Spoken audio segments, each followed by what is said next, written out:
Hello, good afternoon. My name is Mark DaCosta, co-founder of Enigma. Enigma is a search and discovery platform for public data. But what do I mean when I talk about public data? Think about an event like South by Southwest.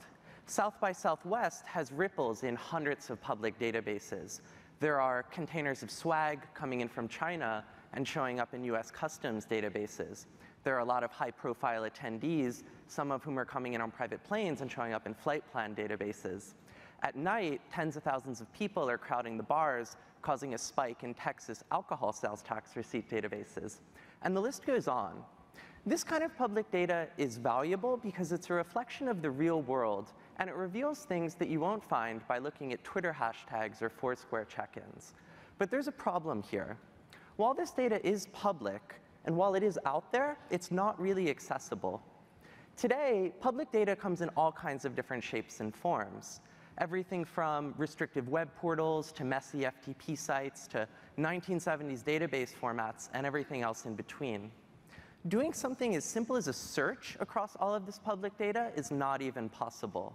And what that means is, up front, you're limited by the sources of data that you know about.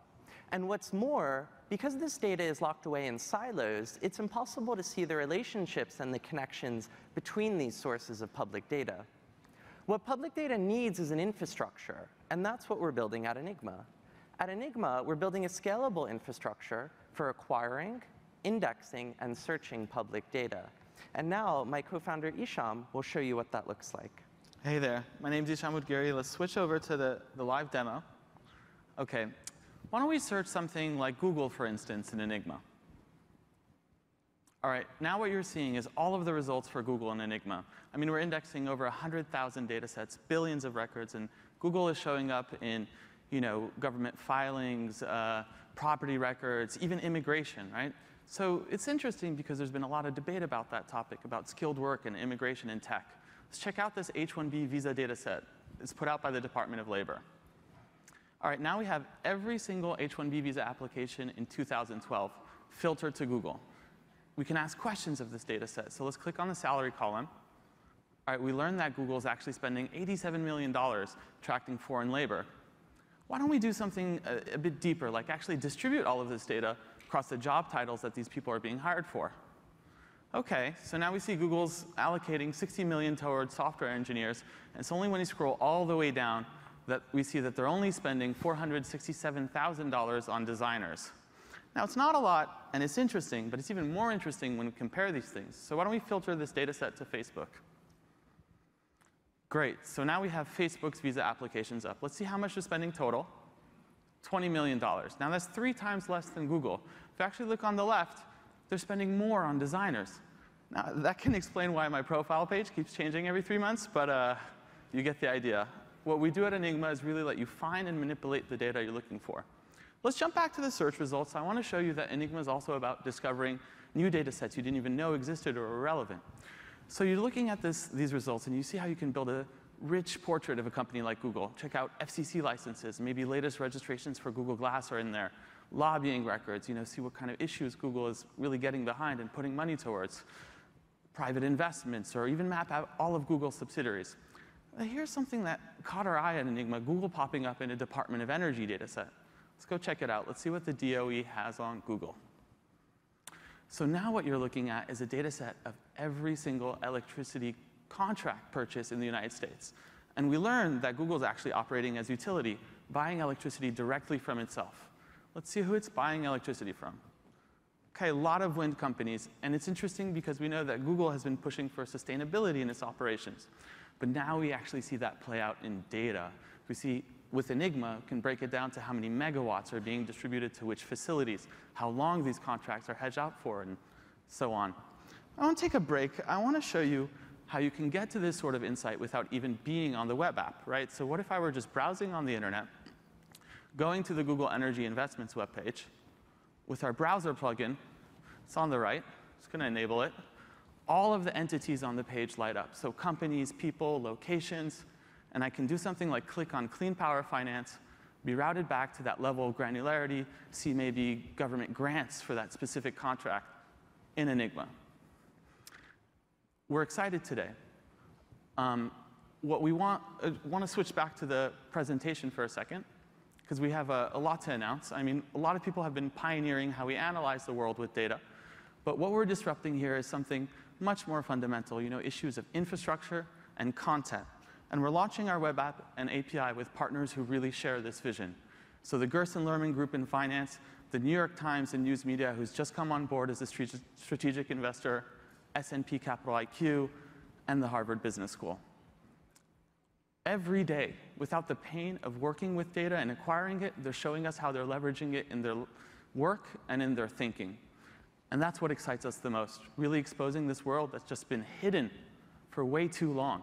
And that going forward will make us think about how we define the structured web and the limits of public knowledge in general. Thank you. Great.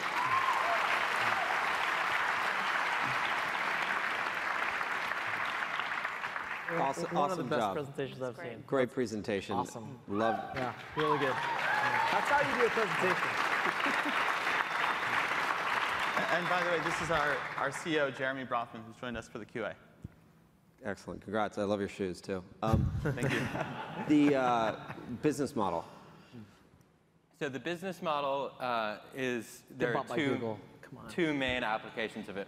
One is the API side, and that's really where you've partnered with Capital IQ, where we've built this infrastructure to go out and acquire and update all the data. And then we can really feed it to people who are going to build highly verticalized tools and without the pain of having to figure out how to get all the data. And then the other piece is selling subscriptions to our web application, and we have a bunch of sort of premium tools on top of that. So really we're targeting large enterprises who are going to use it as a research tool in professional services, finance, news media, and academia. But we encourage everyone to come request a free trial, and then we will have customized pricing for those large enterprises. So freemium, premium model. Are you guys indexing every public set of data, or is it select? So I think that speaks to just what our broader data acquisition strategies are, and they're hybridized. So on the one hand, one of the first things we did was get together a list of all of the top-level .gov domains, and we went out and crawled them, and using a suite of heuristics, identified where the good data was in that domain of websites, and have sort of been going through a curated process of bringing that in. The second half of the data acquisition process is to actually go door to door to a certain extent to get data from government sources. So for instance, a lot of corporate registration databases, as an example, are not available online. You can only get them shipped on a CD, but they are extremely sort of valuable baseline sets of data that we've chosen to include in Enigma. So one of my notes here at the top here is Zillow. Like, I always thought Zillow was a great kind of invention of taking public data that is scattered everywhere and bringing it together. Gerler was mentioning it yesterday on stage. So I think it's awesome that you're allowing people to have access to this data that exists. I didn't know that I could know that Facebook had more designers than Google. As you think about the use case, I also just wrote kind of Wall Street customer. I'm a little bit concerned that you have such great data, but then like the person is like overwhelmed with exactly how to use the data. I think Wall Street will be able to figure it out, but how big is the market for, I guess, a larger set of customers to be able to really use the data that you've gathered? Well, the market for financial data and business intelligence services is about $18 billion. So, that covers what people, finance and consulting are about 65% of that, but there's another 35% that's corporate strategy departments, academics, et cetera. And we're also disrupting a lot of work. So a lot of our early customers, we're actually going out and using custom one-off processes to go out and acquire this data, and find that using our system is a lot less of a painful way to do it. So we certainly think that even in those markets that we've identified, it's a really, really big market.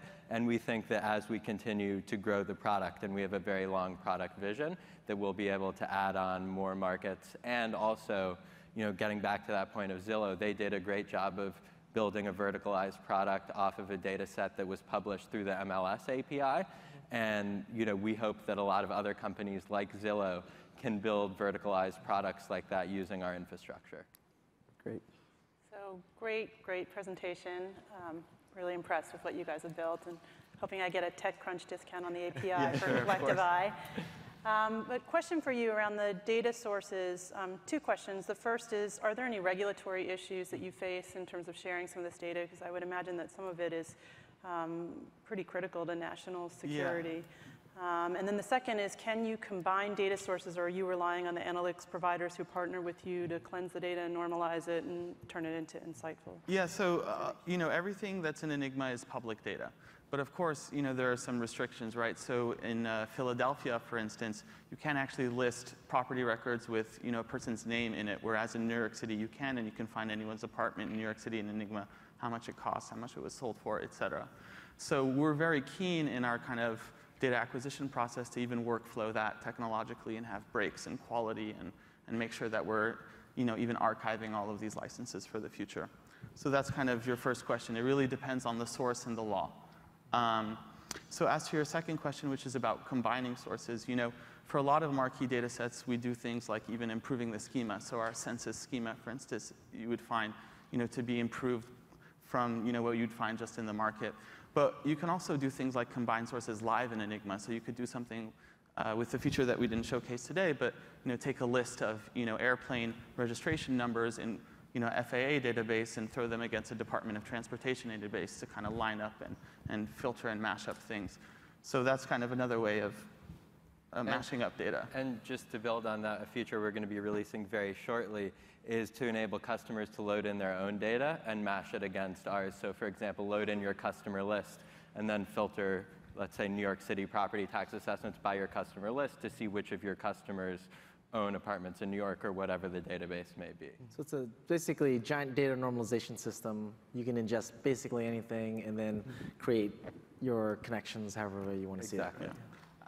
Great. Well, that was Enigma. Great job, you guys. Thank you.